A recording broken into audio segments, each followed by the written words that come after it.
예, 김승열 변호사입니다. 예, 오늘 기업 법률 분쟁과 해결 절차라는 기업 분쟁과 ADR라는 제목으로 강의를 맡게 되었는데요. 잠깐.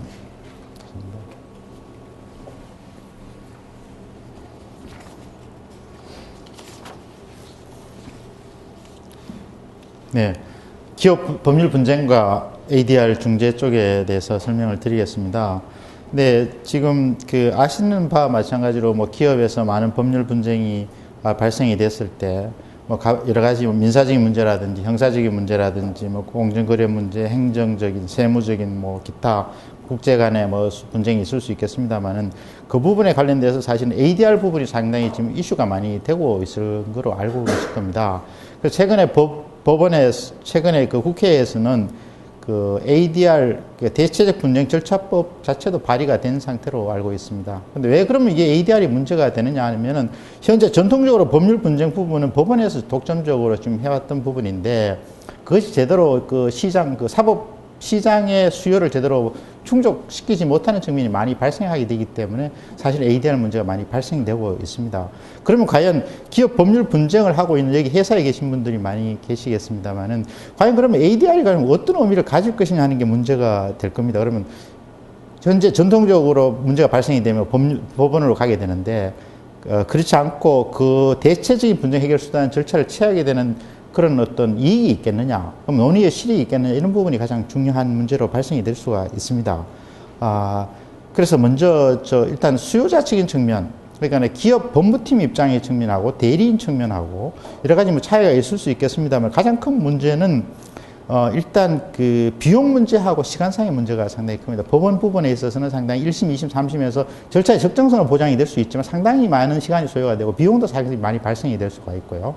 그 다음에 그런 문제 때문에 그 다음에 또 너무 이렇게 법원에 실제로 가보셔서 아시는 분도 계시겠습니다만은 굉장히 이렇게 좀 딱딱하고 권위적이고 굉장히 이게 구술 변론주의를 하지만 또 한편으로는 굉장히 또 집중 심리가 이루어지지 않고 3주나 4주마다 이루어지다 보니까 사실은 굉장히 좀 이렇게 어려움이 있습니다. 다만 전문 법관이 하기 때문에 분쟁 부분에서 전문성 부분은 확실히 보장이 되는 측면이 있습니다. 그렇지만 예를 들어서 지식 재산이라든지 이런 부분에서는 또 전문성이 또 미약합니다. 왜냐하면 하면 현재 우리나라 법원 판사들 분들을 보면 사법연수원에서 맞춰서 막바로 법관으로 임명돼서 계속 그런 법문 업무를 하다 보니까 일상 거래 관행에 대해서는 알지를 못한 상태에서 정말 법리적인 어떤 해석에만 치우치다 보니까 굉장히 어떤 시장의 현실적인 부분하고는 갭이 발생이 됩니다. 그런 문제 때문에 상당히 애로사항을 느껴서 나온 것이 중재제도 부분이고, 즉 두 가지 가장 큰 기본적으로 시간을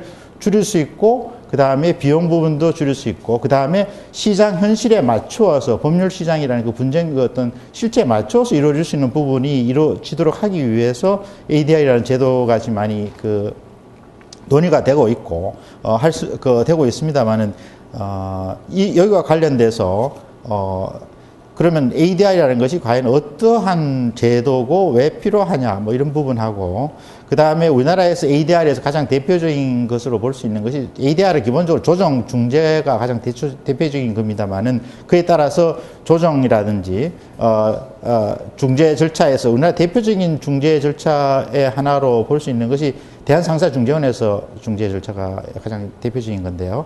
그럼 과연 절차가 어떻게 진행이 되느냐, 그럼 절차상으로 어떻게 대응을 할 것이냐 하는 부분이 사실은 문제가 될 것 같습니다. 그리고 파생적으로 지금 중재 ADR 중에서도 ODR이라고 그래서 온라인 디스퓨트 레졸루션 쪽이 많이 현재 문제가 되고 있고요. 왜냐하면 실제로 모든 거래 자체가 온라인에서 이루어지기 때문에 분쟁 해결 절차도 온라인 기반에서 이루어지는 것이 사실은 서로 편하게 되는 것이죠. 그 다음에 그것이 소액이고 아주 다수 거래가 있다 그러면 다수의 분쟁이 있다 그러면 ODR이 굉장히 편한 측면이 있을 겁니다. 그래서 지금 ODR로 넘어가는데 다만 흥미로운 것은 지금 대한상사중재원 같은 데서 ODR 기능이 좀 더 활성화되어야 되는데 오히려 법원에서 전통적인 법원인 기관에서 전자소송이라는 걸 도입해서 사실은 하고 있는 상황입니다. 근데 전자소송도 전자법정이 사이버 법정은 아니고 단지 서류 파일링 자체만 이렇게 서류를 도와주는 측면. 그러나 그것도 많은 이점이 있습니다. 안 그러면 법원에 가서 실제로 접수해야 되고 우편하는데 시간이 걸리고 이런 문제가 있기 때문에 그러나 이점은 있습니다만은 또 반면에 ADR은 대한상사중재원은 사실은 그런 걸 제대로 못하고 있습니다. 그 실제로는 대한상사중재원에서 못하는 이유는 예산상 문제가 있다고 하긴 합니다만은 그게 지금 주객이 약간 좀 전도되는 입장이 있고요. 그 다음에 미국 같은 데서는 ODR이 상당히 많이 활성화돼서 다만 거기에 대해서 뭐 법적 구속력 부분에 대해서는 다소 논란이 있습니다만은 뭐 ODR 기능이 실제로 자생적으로 발생이 돼서 일반 회사에서 그 기능을 컴퓨터 시스템으로 도와주는 그런 역할까지 하고 있습니다. 그래서 ODR 부분이 앞으로는 굉장히 큰 화두가 될 사항이고 ODR 특히 지식재산 관련돼서 저작권법 위반 같은 거라든지 전자상거래에서 발생되는 저작권 위반 부분에서 ODR로 많이 분쟁이 해결될 소지가 있다고 보여지고요. 그 다음에 마지막으로는 각 분쟁 분야별로 ADR 현황이 어떻게 되느냐는 건데, 진짜 말씀하신 것처럼 법원까지 가기 전에 뭐 조정이라든지 당사자까지 조정을 한다든지 당사자가 뭐 구속력이 있도록 하게 하는 중재 절차를 통해서 하는 방법에서 각 분야별로 많이 발생이 되고 있습니다. 근데 실제로 그것이 구속력이 없고 조정 정도 단계밖에 어려우시다 보니까 실질적인 어떤 구속력이 없다 보니까 좀 실효성이 좀 떨어지는 측면이 있긴 합니다만은 이 제도는 앞으로 점차적으로 발전이 될 것 같고요.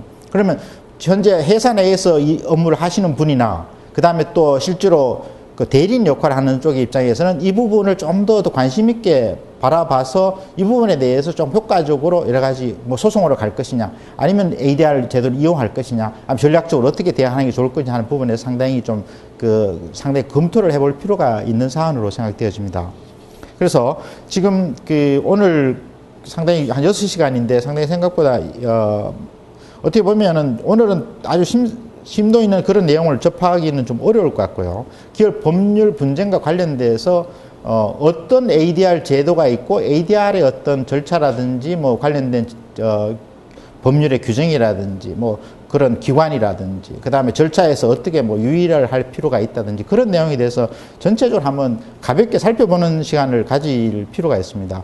그래서 사실은 그 내용 부분에서 관련된 법은 그렇게 많지는 않습니다만은 의외로 저희들이 간과할 수가 있는 부분이 있어서 관련된 법을 한번 전체적으로 보고 그 다음에 우리나라에서 대표적인 대한상사중재원하고 그 다음에 미국에서는 AAA가 가장 유명한 가장 활성화되어 있는 거고 그 다음에 ICA 그러니까 국제상공회의소 쪽에서 하는 그 IC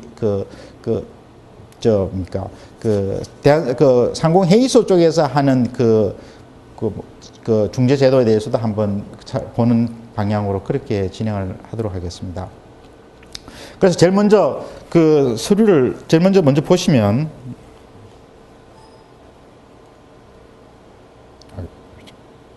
죄송합니다. 예.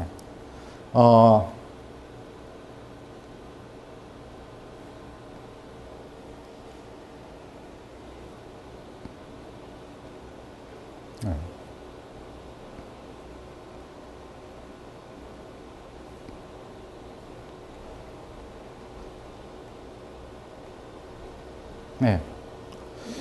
먼저 제목부터 제가 한번 간단히 살펴보도록 그렇게 하겠습니다. 여기서 지금 먼저 보시는 것과 마찬가지로 네, 죄송합니다. 네. 기업 법률 분쟁과 ADR 이렇게 제목이 되어 있습니다만, 자, 그러면 기업에서 발생되는 여러 가지 법률 분쟁이 있는 것 중에서 그러면은 ADR 법원이 아니고 대체적 분쟁 절차로 들어가는데 그 중에서 대표적인 중재 부분에 대해서 살펴보는데요.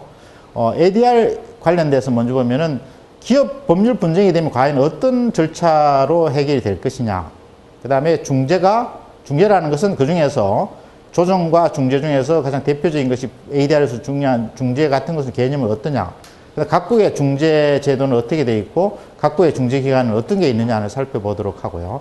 우리나라에서는 ADR 기관, 대한상사중재원과 그 다음에 기타 ADR 역할을 할 수 있는 다른 기관이 어떤 것이 한번 볼 수 있도록 하고, 그 다음에 중재 관련 법령 부분에 있어서는 중재법이 가장 기본적인 법률로 되어 있고요. 그 다음에 절차법과 관련돼서는 대한상사중재원의 국내 중재규칙, 그 다음에 국제중재규칙, 그 다음에 조약상으로는 중재 관련된 승인 및 중재 판정의 승인 및 집행과 관련된 뉴욕 컨벤션, 이 부분에 대해서 한번 구체적으로 한번 조문을 한번 아주 간략하게 살펴보도록 하시겠습니다.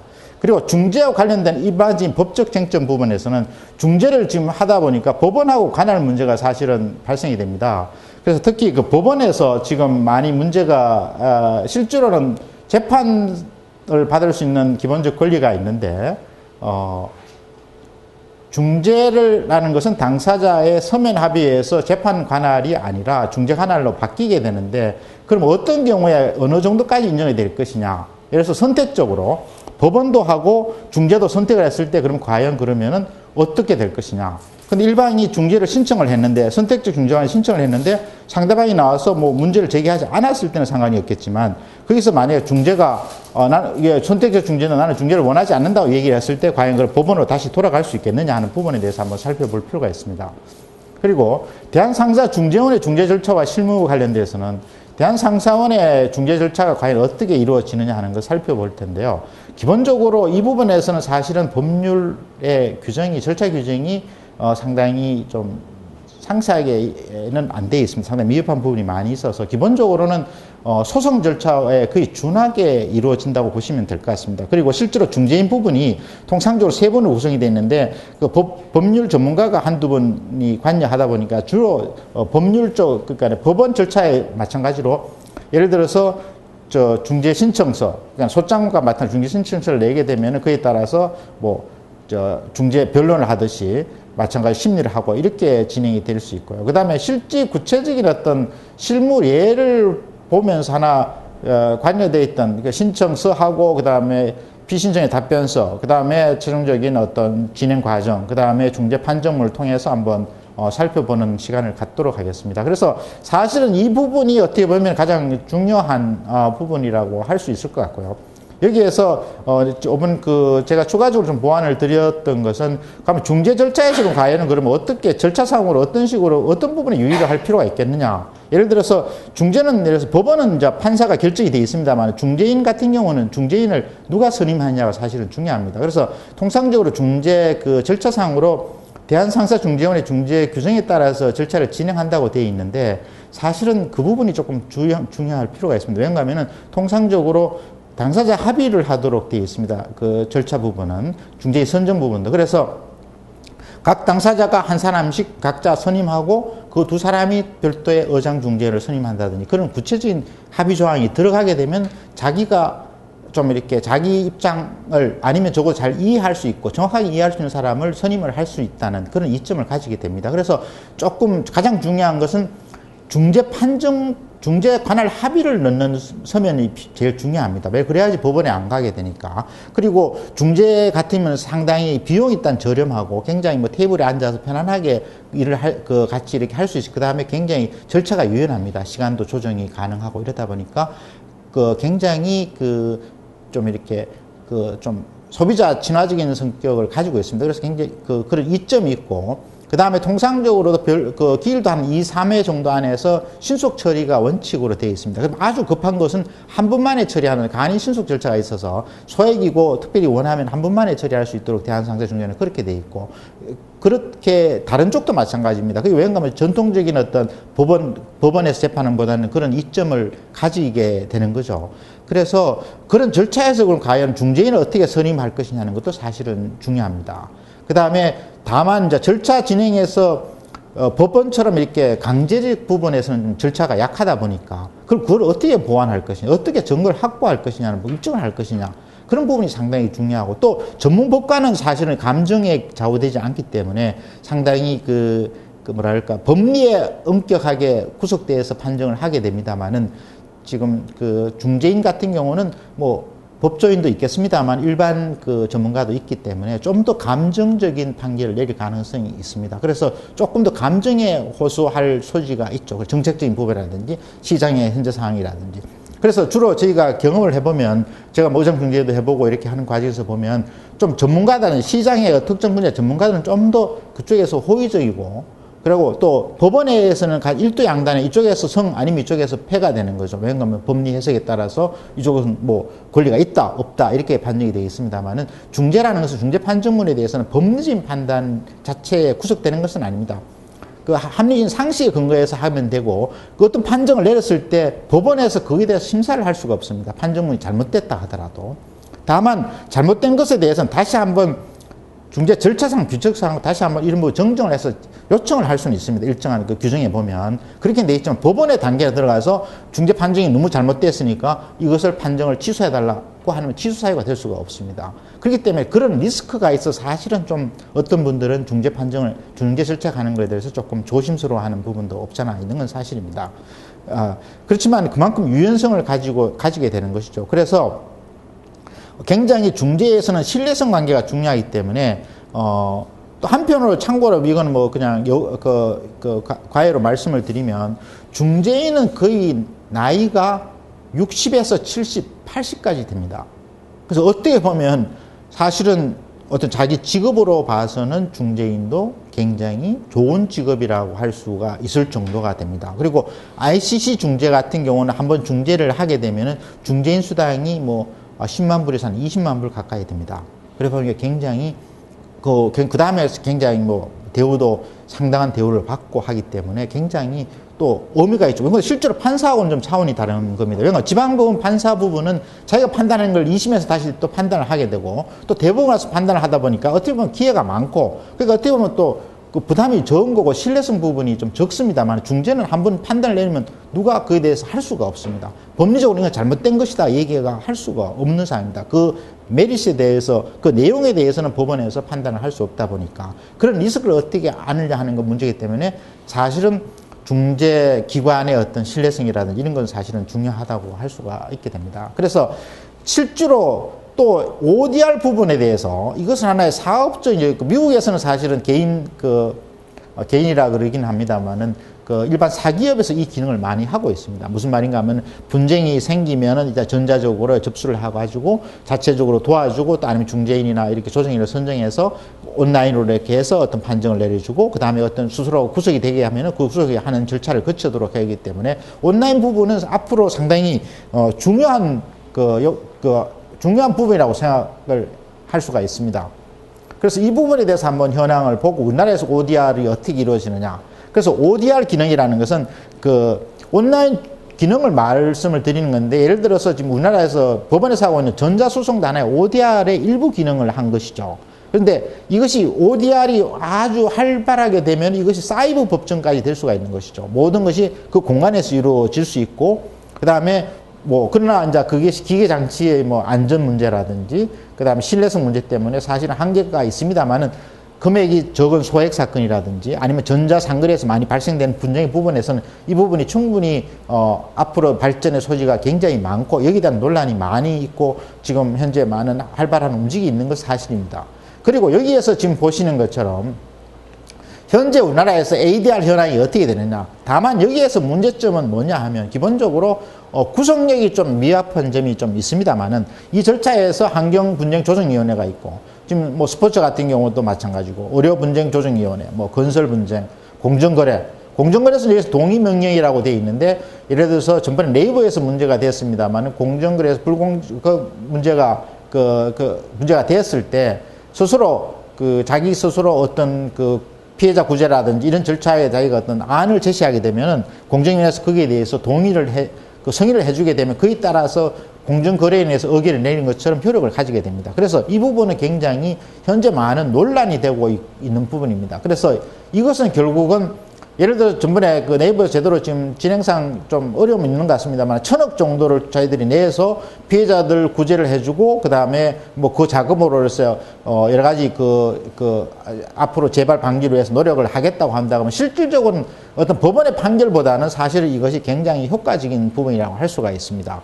그래서 이런 부분도 많이 되고 있고 언론 중재 같은 경우도 예를 들어서 언론 중재 같으면 예를 들어서 엄격한 입증 부분도 상당히 완화시켜서 법원에 가기 전에 언론중재 기본법상으로 해서 이렇게 청구를 하게 되면은 굉장히 정정 보도 요청을 한다든지 하는 것은 요건이 완화돼서 굉장히 유리한 점이 있습니다. 그 다음 지식재산 분쟁 관련돼서는 예를 들어서 대표적인 경우가 지금 최근에 신문에도 나왔습니다만은 한 100만 불 이하의 분쟁에서 실제로 발생되는 소요되는 변호사 비용이 한 25만 불 정도 된다고 얘기를 하고 있고 100만 불 이상 한 100만 불 이상에서 한 2천만 불 정도면 한 250만 불 정도 실제로 변호사 비용이 발생된다고 합니다.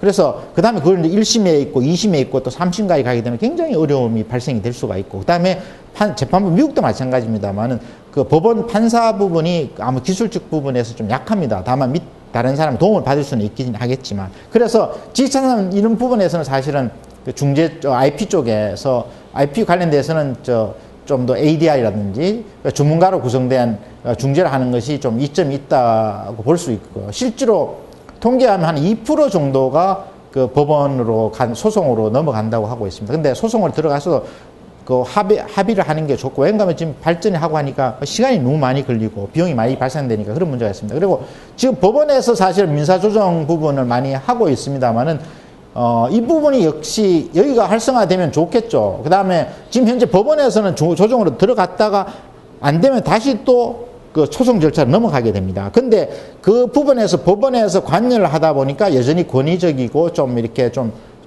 입장이 좀 바뀌는 강압적이라고 표현을 죄송합니다만은 좀 제대로 실효성 너무 이렇게 좀 부담이 되는 그런 형태로 이루어지고 있고, 여전히 소송과 유사하게 안유까지 그 유연성이라 이런 부분에서는 좀 미흡하고 실효성 부분에서 논란이 있습니다. 다만 지금 조정센터를 만들어 가지고 뭐 대법원 판사님 출신이라든지 아니면 뭐 고위 법관 하셨던 부분이 상임위원으로 해서 뭐 이렇게 해서 실효성을 도와가고 있는 것은 사실입니다. 그 다음에 금융 같으면 지금 뭐 다소 많이 논란이 있는 금융분쟁조정위원회 같은 부분. 근데 그것도 마찬가지로 조정은 하지만 동의를 하지 않고 하게 되면 구성력이 없다는 그런 문제점 때문에 사실 논란이 있고, 그래서 금융기관에 대해서는 그 편면적으로 구성을 인정하다는 그런 제도가 있고요. 그 다음에 행정법 제도에서 사실은 이것이 뭐 ADR에는 적합하지 않겠습니다만은 이 부분에 대해서 좀 더 이렇게 그 어떤 일도 양단적인 어떤 결론보다는 조금 더 당사자 합의를 유도하는 방향으로 어떤 대체 분쟁 해결 방법을 하도록 그렇게 돼 있고, 그럼 지금 노동에서는 특히 지금 뭐 전심 절차로 이루어지는 노동위원회에서 많이 활동을 하고 있습니다. 그래서 왜 이것이 중요하냐? 결국 지금 여기서 뭐 직접 그 대리 업무를 담당하고 계시는 분이 많지는 않을지 모르겠습니다만은 여기에서도 지금 앞으로 법률적인 지원이라든지 그다음 법률적인 수요가 많이 발생된다고 볼 수 있습니다. 왜냐하면 그 실효성을 담보할 수가 있고, 그다음에 그 과정에서 쟁점 같은 게 정리가 될 수 있기 때문에, 그래서 이 부분에서도 앞으로 그 회사 법무팀이라든지 그다음에 그 변호사 입장에서는 이 부분이 사실은 굉장히 활성화되고 실제로 소송으로 넘어가는 단계는 상당히 제한적이지 않겠느냐. 그러면은 이게 뭐 전체적으로 법률적으로 전치 심사를 하도록 되어 있는 부분도 있겠습니다만 선택적인 사항이 많고, 그 다음에 거기서 구속력 부분에서 제한적이긴 합니다만은 앞으로 이 부분이 많이 좀 활성화되지 않겠냐는 생각이 들고요. 그래서 이와 관련돼서 우리가 과연 어떻게 진행을 할 것인가 하는 부분에 대해서 한번 검토를 해볼 필요가 있습니다. 그래서 지금 제가 서두에 너무 좀 말씀을 많이 드렸습니다만은, 전체적으로 이해하시는 걸 위해서 말씀을 드린 거고요. 지금 앞으로 한 2시간에 정도 걸쳐서, 죄송합니다. 2시간에 걸쳐서,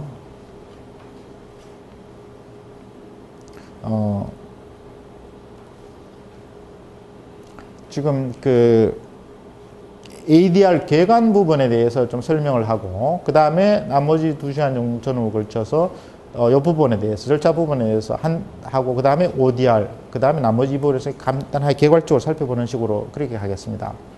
자, 먼저 ADR이라는 것은 뭐냐? ADR은 일단 개념 부분부터 먼저 정립을 해야 되겠습니다.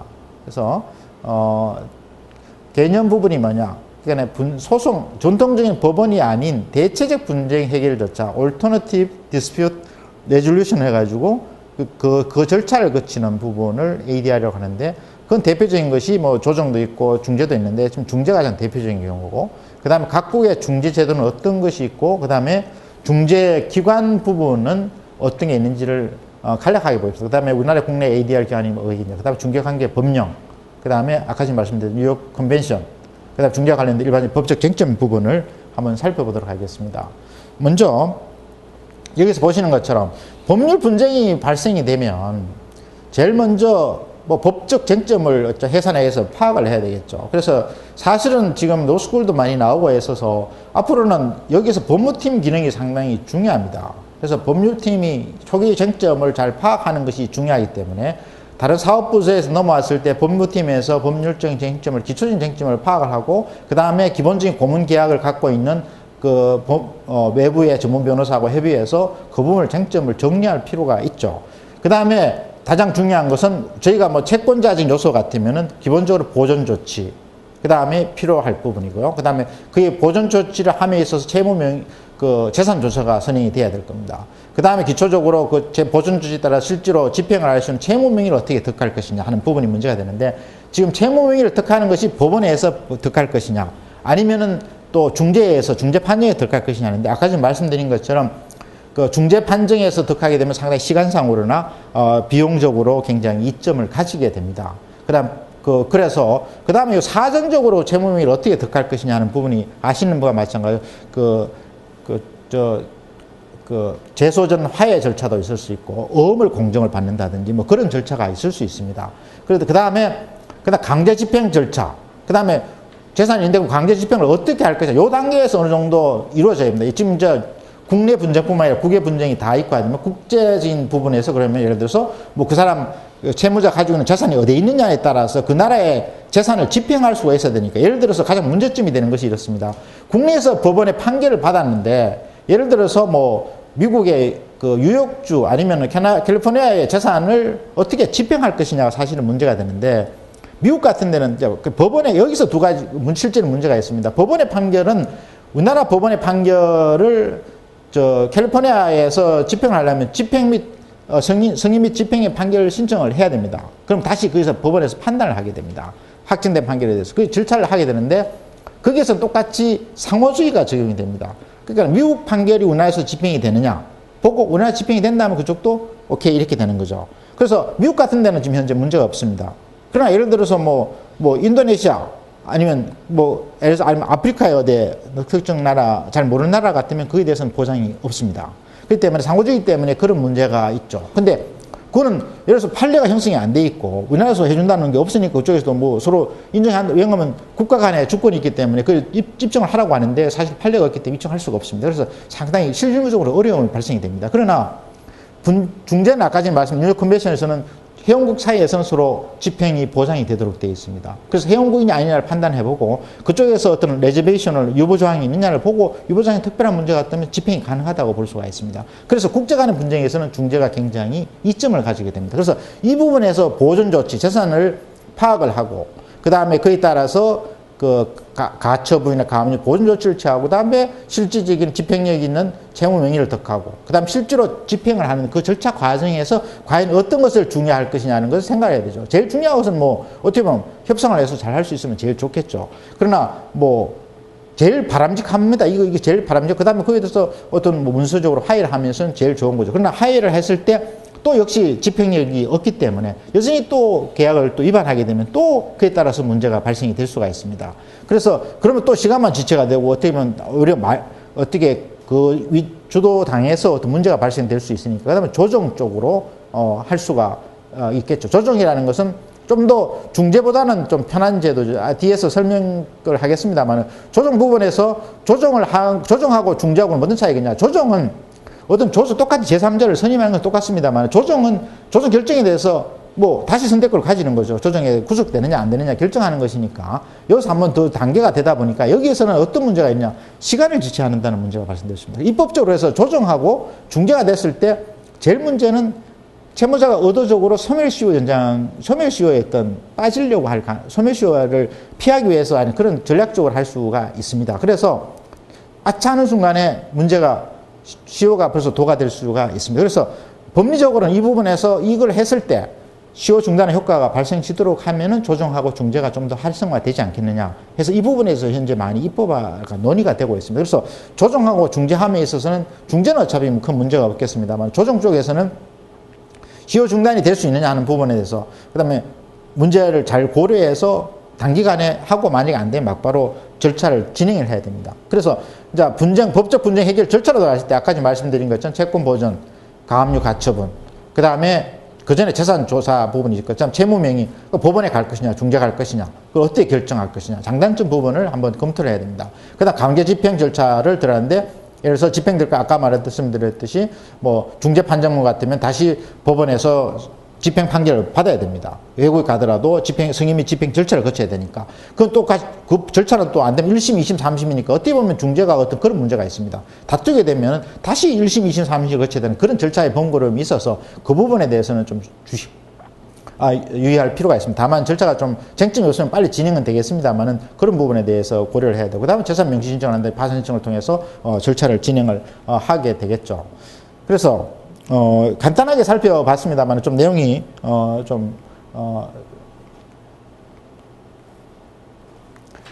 여기서 보시는 것처럼 ADR이라는 것은 당사자가 선정한 분쟁해결 주체가 알선, 조정, 중재 등 소송 이행 방법의 절차에서 분쟁을 해결하는 제도를 ADR이라고 하죠. Alternative, 그러니까 대체적인 분쟁 해결, resolution 방법을 말하는 겁니다.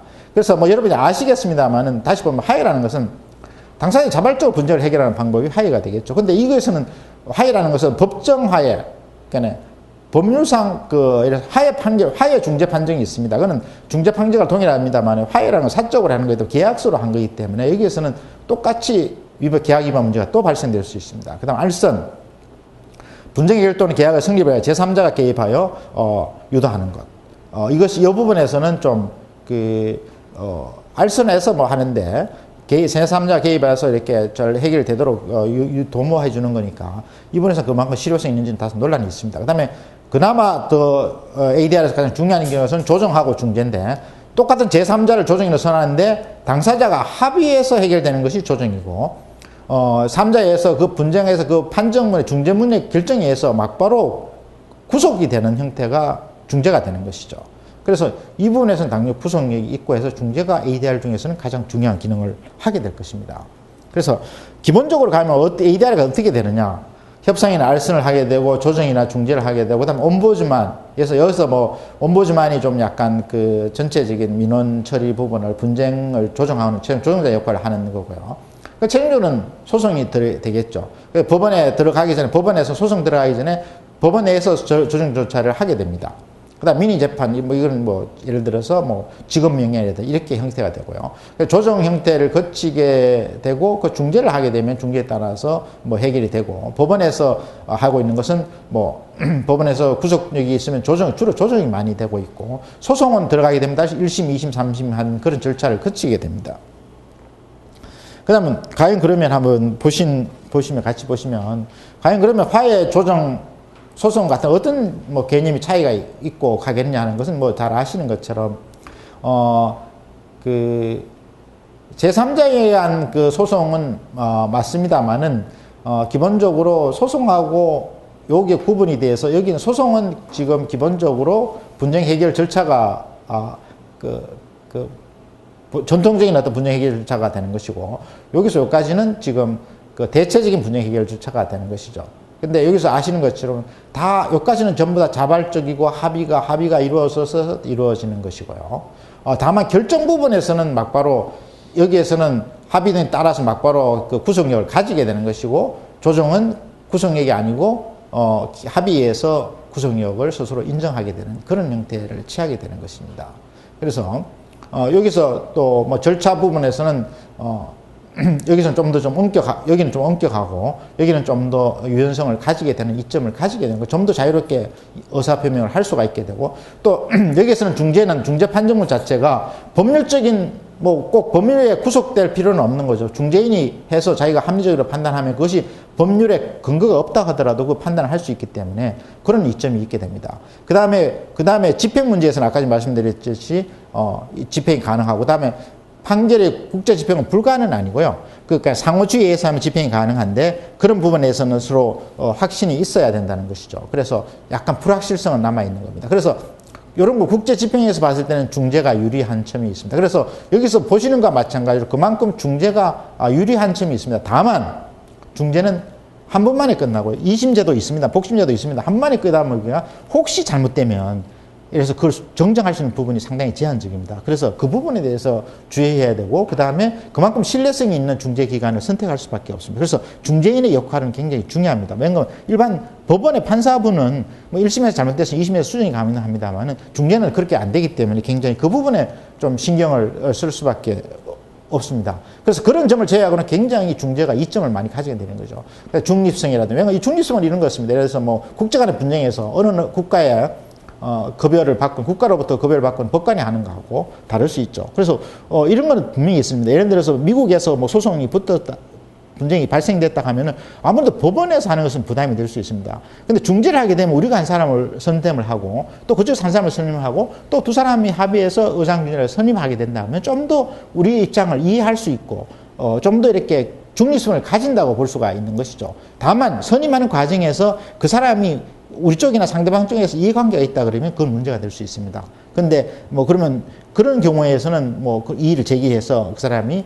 중재 역할을 못하도록 할 수 있겠습니다만은 그렇지 않는 한 중립성에서 좀 남다. 그래서 전문성도 그런 거죠. 예를 들어서 아까 지금 말씀드린 지식재산 같은 금융에 있어서도 지식재산 금융이 그저 실제로 종사를 했던 사람, 그런 사람을 뽑을 수가 있죠. 그러면서 예를 들어서 뭐 의료 분쟁 같으면 의사이면서 뭐 변호사인 역할을 했던 사람, 그런 사람을 선택할 수 있기 때문에 전문성이 아무래도 낫겠죠. 아무래도 그래서 의료 분쟁 소송이 지금 법원이 따로 특화가 되어 있습니다만 아무래도 그분이 뭐, 그 중에서는 요즘은 재원이 많아서 그 뭐 의사분이든 아니면 그런 의료 지식이 있는 사람이 하긴 합니다만은 예를 지식재산 금융 같은 경우 1심에서 서울중앙지법원의 판사가 있긴 한 부장판사가 있습니다만은 그분도 전혀 지식재산을 잘 모르는 경우가 있습니다. 왜냐하면 처음으로 배정을 받을 수가 있고 그래서 뭐 공부를 하긴 하겠습니다만 그런 전문성 부분에서 약하게 됩니다. 그런데 전문성이 약하게 되면 사실은 판결의 신뢰성이 떨어질 수밖에 없습니다.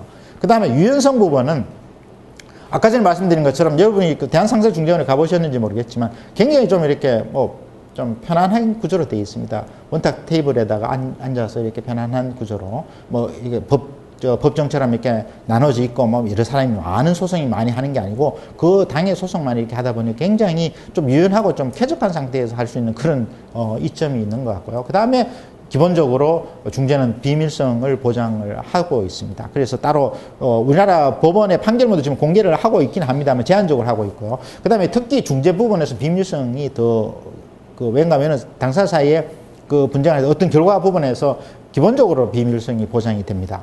그 다음에 법원은 조금 더 공개적인 성격이 있고, 그 법원의 판결문은 기본적으로 공개 서류가 됩니다. 퍼블릭 다큐멘트가 돼서, 원래가 기자가 언제든지 접근을 할 수 있고, 다만 뭐 특별하게 해서 뭐 프라이버시가 특별한 문제가 되지 않는 한, 미국에서는 판결문 무대로 다 공개가 됩니다. 100%. 당사 이름까지 다 공개됩니다. 이거 미국에는 퍼블릭 다큐멘트 덕트린 해가지고 모든 것이 공개하도록 되어 있습니다. 그러나 여기에서는 중재는 좀 성격이 다른 것이죠. 조금 더 그거보다는 좀 폐쇄적이고 비밀성이 보장되고, 그 다음 아까 지금 말씀드린 건 집행성 부분이 있습니다. 그래서 국제 분쟁이 발생돼서 많이 된다 그러면 집행 부분은 이점이 있기 때문에 그 부분에서는 고려를 할 필요가 있습니다. 단점은 중재 서면 합의 필요. 그러니까 계약서를 쓸 때 처음부터 중재 서면 합의가 되어 있어야 됩니다. 왜냐하면은 지금 우리나라에서는 재판상 청구권이 보장이 되어 있기 때문에 기본적으로 법원에 가는 것은 보장이 되어 있습니다. 근데 법원에 가는 것은 막고 중재를 가기 위해서는 서면으로 합의가 되어 있어야 됩니다. 우리나라 법상으로 구두는 합의는 안 되도록 되어 있습니다. 그래서 혹시 계약서 단계에서 그것이 표준 계약서를 쓰게 되면 그것을 넣어주면 좋은데 안 넣어주게 되면 가기가 어렵습니다. 분쟁이 발생돼서 중재를 가려면 당사자까지 합의가 돼야 되는데 서로의 감정이 대립된 상태에서 합의를 한다는 게 사실은 쉽지가 않습니다. 근데 사실은 이런 면이 있죠. 왜냐하면 사실은 크게 아니면은 큰 분쟁이 아니면 사실 중재를 가서 빨리 해결하고 좀 약간 서로 이렇게 좀 조정도 이렇게 부의를 하게 되고 하니까 굉장히 이점이 있게 됩니다. 그래서 금액이 크지 않은 분쟁 부분에 대해서는 굉장히 이점이 발생이 되는데 그거 할 수 있는 부분에서 서면 합의가 없다는 것 때문에 문제가 발생. 사후적으로 합의를 할 수는 있습니다만은 합의하는 과정이 쉽지는 않습니다. 그래서 그 부분을 조금 조심해야 되고요. 절차의 강제성이 위협합니다. 무슨 말씀인가 하면은 뭐 정의를 하는데 선서를 하는데 그것이 뭐 위정죄로 뭐 처벌할 수 있느냐는 부분에서는 사실은 문제가 있고요.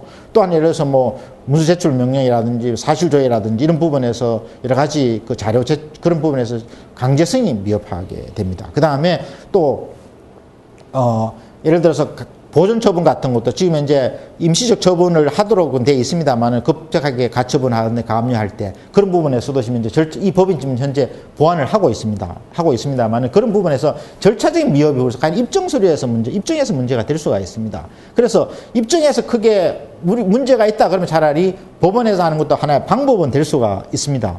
그러나 요즘은 이제 이 디스커버리뿐만 아니라 전자문서가 많이 돼 있다 보니까 뭐 그게 하면 되고 또 중재에서도 이래서 만약에 전자문서를 제출을 요청했는데 만약에 제출하지 않는다면 아무래도 중재인의 심정에서는 아무리 이 사람이 뭔가를 숨기는구나 아니 뭔가 잘못되어 있다. 그래서 아무래도 사실상으로는 불이익을 받을 수가 있습니다. 그래서 뭐 규정상으로는 그런 게 없습니다. 그래서 문제제출 명령에서 그 법률에서는 법원에 제출하는 요청을 법원에서 문제제출 명령을 했는데 제출 안 하면 뭐 이걸 인정한 것으로 이렇게 볼 수 있다든지 이런 규정이 있는데 중재법에서는 그런 내용은 명시적인 규정은 없습니다만 사실상으로 그런 효과가 발생될 수 있습니다. 그 다음에 단심제에 따른 오류 시정 가능성이 미흡합니다. 단심제이기 때문에 굉장히 빨리 되고 좋긴 하지만 잘못하면은 그 부분에서 이래서 뭐 근본적으로 이게 앞뒤가 안 맞는 판결을 내려도 달리 방법이 없습니다. 구제할 수 있는 방법이 없습니다. 다만 대한상사중재원에 갔으면 그런 경우에서는 다시 신청을 하도록 되어 있습니다. 그럼 요청을 하게 되면 그에 대해서 다시 한 검토해서 그 부분에서 정정을 한다든지 그런 절차가 있긴 합니다만은 그렇지 않는 한 굉장히 어려움이 있습니다.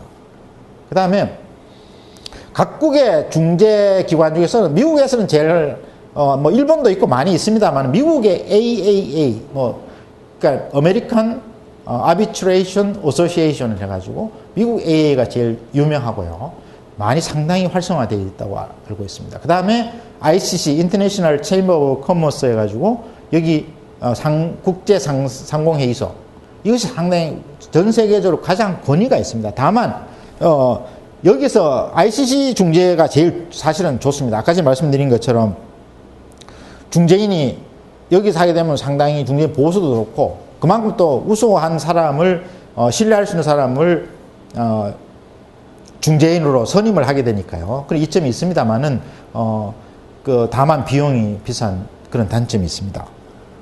그래서 우리나라하고 관련해서 뭐 외국 제도는 요 정도로만 한번 살펴보려고 합니다. 너무 많이 보기는 좀 그렇고 해서요.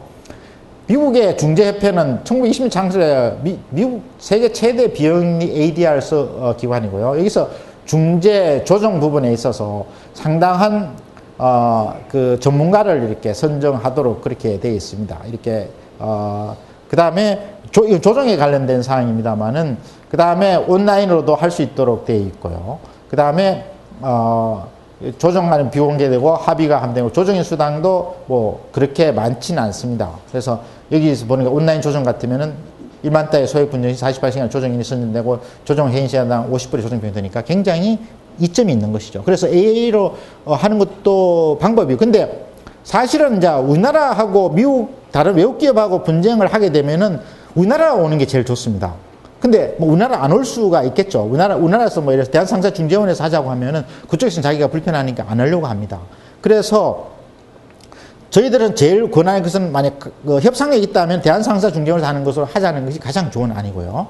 만약에 그렇지 않다 그러면은 A 국가가 만약에서 A, B가 있으면은 통상적으로 이거는 협상이 가능합니다. A 국가가 소송을 제기하면은 B 국가에서 하고 B 국가에서 소를 제기하면은 A 국가에서 하고 근데 구체적으로 그 국가에서 가장 비용이 신뢰성이 높고 그다음 비용이 적게 드는 걸 생각한다면 예를 들어서 A도 상당히 괜찮은 부분이죠. 미국 같은 데는.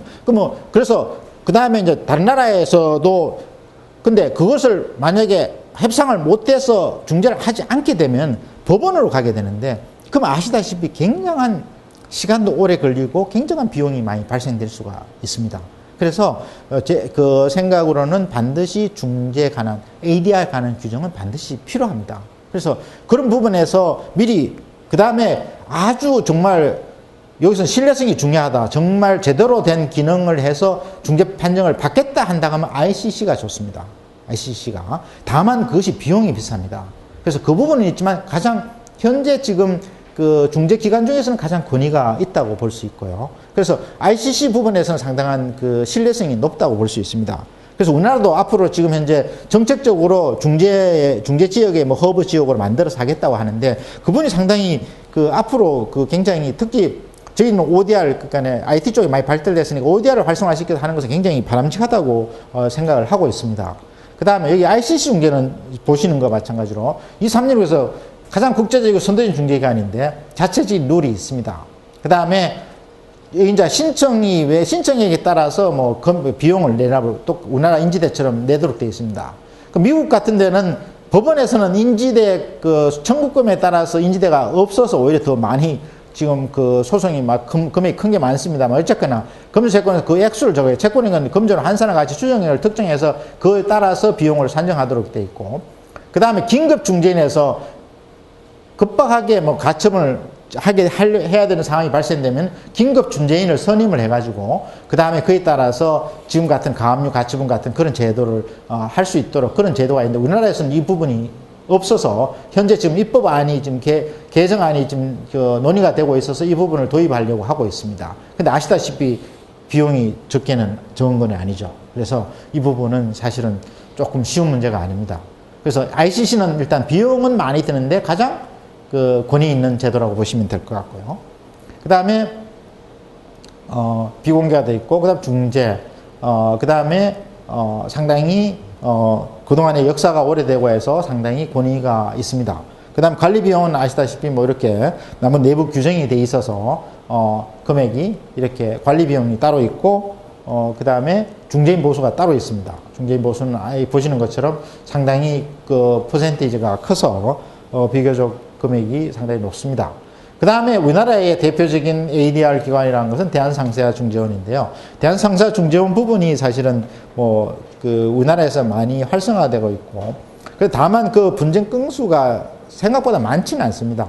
한 몇백 건 정도밖에 안 되고, 제가 한 20, 30년 전에 제가 처음으로 대한상세아중재원에서 연수를 했을 때, 제가 82년도 시험이 돼서 83년도쯤에 한번 갔을 때, 그때 건수나 뭐 건수로서는 그때는 당연히 늘어났지만 아주 폭발적으로 되지는 않은 것 같고요. 그래서 제 생각은 오히려 대한상사중재원을 이용하는 것이 소액 사건은 굉장히 괜찮습니다. 법원에 가는 것보다도 오히려 한 번만에 끝내주고 이점이 있고요. 그 다음에 대한상사중재원에서 ODR 온라인으로 들어가면 굉장히 이점이 있을 것 같습니다. 근데 다만 그래서 정형화된 계약, 임대차 계약 같은 경우는 아까 말씀드린 것처럼 대한상사중재원에 한다는 그런 규정을 계약서에 넣으면 굉장히 이점을 가지게 됩니다. 비용도 많이 안 들고, 그 다음에 자유롭게 얘기할 수 있고, 시간도 조정이 가능하고, 법원은 아무래도 뭐 여러 가지 쌍불이라든지 이런 것도 많이 출석 안 하면 그런 부분도 있지만, 중재는 아무래도 굉장히 유연성이 있어서 그런 출석을 하지 않는 미리 조정을 해서 조정이 기일 변경 언제든지 가능하고 굉장히 유연한 부분이 있습니다. 그래서 첫 번째 시간은 제가 조금 많이 그 내용이 좀 많아졌습니다만은 이렇게 마치고 두 번째 시간부터 좀 더 대한상사중재원을 기준으로 해서 조금 자세하게 설명하는 시간을 갖도록 하겠습니다. 예, 10분간 쉬도록 하겠습니다.